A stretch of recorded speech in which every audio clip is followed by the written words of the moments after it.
మొదటి రాజుల గ్రంథం 11వ అధ్యాయంలో అన్య స్త్రీలు లేదా పరస్త్రీలు అనే మాట మొదట మనం చూసినప్పుడు అక్కడ పక్షపాత ధోరణిలో వ్యవహరించినట్లు మనకు అనిపించవచ్చు.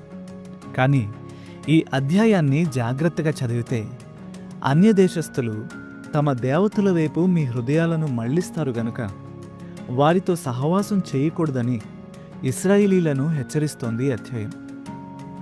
ఇక్కడ వారితో స్నేహం చేయకూడదను లేదా వారితో శత్రుత్వం పెంచుకోమనో చెప్పడం లేదు.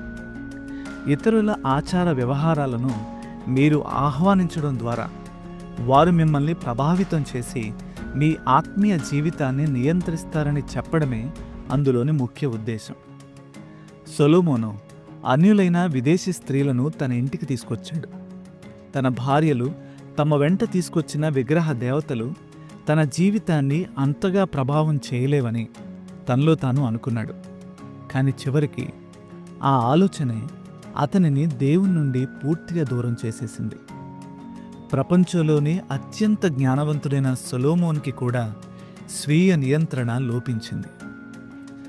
సంబంధాల విషయంలో మనం తీసుకునే చెడు నిర్ణయాల వెనుకున్న కారణాలు: మొదటిది కామం, 2 అహంకారం, 3 మితిమీరిన ఆత్మవిశ్వాసం, 4 అధికారం.